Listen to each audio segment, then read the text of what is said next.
আপনি আওয়ামী লীগকে সরাইছেন কেন? কারণ আওয়ামী লীগ খারাপ ছিল। তো আপনি যদি সেটাই আবার করেন তাহলে আওয়ামী লীগের দোষ কি ছিল? আপনি যদি সেই মিথ্যা মামলা দেন, আপনি যদি সেই গায়েবী মামলা দেন, আপনি যদি শিরিন শারমিন চৌধুরীকে তার এই বয়সে খুনের মামলা দিয়ে মাটিতে ফেলে দেন, না আমি আওয়ামী লীগ করি না, অবশ্যই আমি আওয়ামী লীগ করি না। কিন্তু আমি আপনাকে কিন্তু এই উত্তরটা দিয়েছি যে যখন আপনার প্রতিপক্ষের হাত থেকে তলোয়ার পড়বে তখন তাকে আঘাত করা সবচেয়ে বড় কাপুরুষের কাজ। আপনি আপনার প্রতিপক্ষকে আঘাত করবেন, আমি আপনাকে তখনই বীর বলবো যখন সে তার সর্বোচ্চ শক্তির অবস্থাতে থাকে। আওয়ামী লীগ যখন তার সর্বোচ্চ শক্তিশালী অবস্থায় ছিল তখন আজকে যারা কমেন্ট করছে তাদেরকে নিয়ে কিছু বলা কি ঠিক হবে? না মানে ঠিক আছে, মানে আমরা নিশ্চয়ই বুঝতে পারতেছি কিছু। আপনি বুঝে নেন। জি জি জি। তাহলে আপনি আসলে মানে আপনার বক্তব্যগুলি আওয়ামী লীগের পক্ষে এখন যাচ্ছে, কারণ হচ্ছে যে আপনি আসলে যার প্রতি অন্যায় হচ্ছে তার পক্ষে কথা বলছেন, ব্যাপারটা কি এরকম? যে এখন সিম্পল, একদম একদম ভেরি সিম্পল। কিন্তু আওয়ামী লীগ এত বছর ধরে, মানে একটা প্রশ্ন তো আসেই যে আওয়ামী লীগ এত বছর ধরে যদি এত অন্যায় করতে পারলো তার বিরুদ্ধে আসলে আমরা ন্যায় কেন করবো? মানে অনেকেই প্রশ্ন আমারও করে যে মানে অন্যায়রে তো অন্যায় দিয়ে করবো কেন জানেন? হ্যাঁ জি বল। না না না না, কখনো না। জি, ঘৃণার পাল্টা ঘৃণা যখন আপনি শুরু করবেন না, ঘৃণার চাষের বাইরে আপনি আর কিছু দেখবেন না। মানে I for an I will make the entire society blind, right. So আমি সেটা করব না। তো আপনি যে আওয়ামী লীগের চেয়ে বেটার, আপনি আওয়ামী লীগকে সরাইছেন কেন? কারণ আওয়ামী লীগ খারাপ ছিল। তো আপনি যদি সেটাই আবার করেন তাহলে আওয়ামী লীগের দোষ কি ছিল?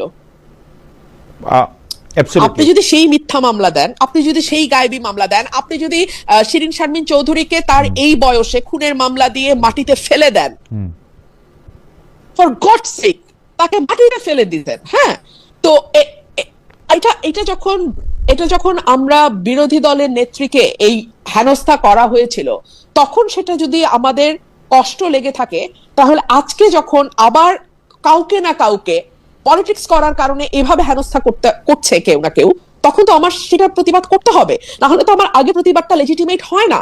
তার মানে কি, যখন আমি ব্যক্তি দেখে প্রতিবাদ বেছে নেই তার মানে আমি আসলে ন্যায়টাকে সমর্থন করি না, আমি ব্যক্তির চর্চাটা করি।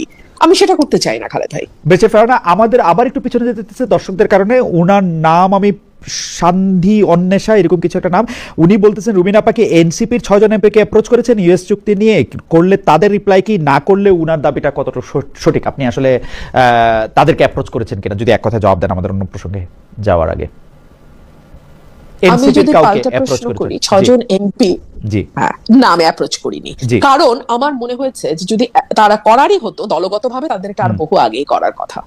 আমি কোনো উপায় অন্ত না দেখি এককভাবে এটা তুলতে বাধ্য হয়েছে, এবং যেহেতু আমাদের হাতেও সময় নাই আর একদিন মাত্র, সো আমি পয়েন্ট অফ অর্ডার ছাড়া আমার আসলে আর কোনো উপায় ছিল না। ওকে ওকে, আরেকটা মন্তব্য আপনি নেন প্লিজ। উনি সংসদের স্বরাষ্ট্রমন্ত্রীর প্রশংসা করেন কিন্তু এখানে সমালোচনা করছেন, এটা কি ঠিক? বিরোধিতা করলে সংসদে করতেন, এটা নিয়ে কি বলবেন? উনি ওনার নাম চায়না আরাফাত, ইয়াসিন আরাফাত, মানে যার নাম হ্যাঁ ইয়াসিন আরাফাত বোধ হয় মানে ঠিক আছে। হ্যাঁ মানে সংসদে আপনি সরাসরি প্রশ্ন করেছেন, এখানে আপনি নিন্দা করছেন, সংসদে আপনি কেন তার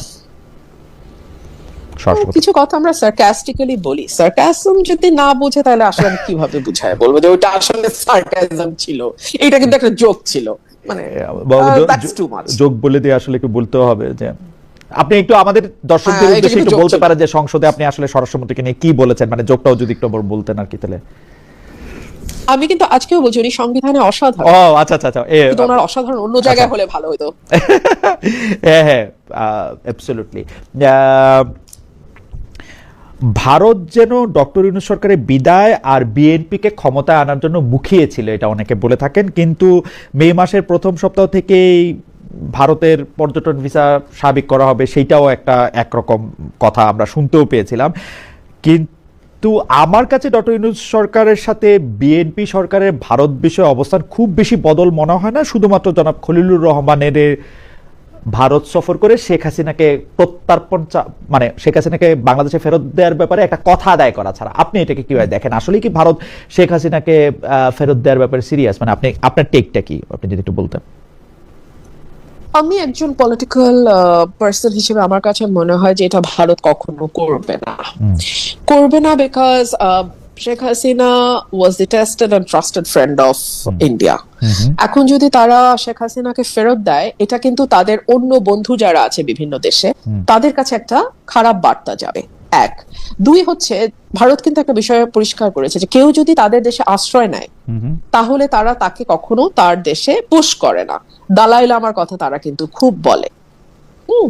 সো এখন আমি এই সকল কিছু দেখে আমার কাছে মনে হয়েছে যে আমার মনে হয় না শেখ হাসিনাকে তারা ব্যাক করবে। আর তাছাড়া আমাদের বন্দি মানে যে বিনিময় চুক্তিটা আছে, হ্যাঁ, মানে ফেরত পাঠানোর যে চুক্তিটা, সেটা কিন্তু অনেকগুলো ইফস এন্ড বাটস আছে। আমি মানে গত 24 সালে পড়েছিলাম এটা, এখন আর অত একদম এক্স্যাক্টলি বলতে পারবো না আপনাকে, মুখস্থ নাই। কিন্তু যদি পলিটিক্যাল মোটিভেটেড কেস যদি তারা মনে করে, হ্যাঁ, তখন কিন্তু তারা কিছুতেই আর বন্দীকে ফেরত পাঠায় না। এবং ডেফিনেটলি শেখ হাসিনা যেহেতু পলিটিশিয়ান, ওনার কেস তো পলিটিক্যালি মোটিভেটেড, তো তারা বলবেই। সো মানে এইসব নানান দিক দেখে আমার কাছে মনে হয়েছে যে না, এটা তাদের ফেরত পাঠায়।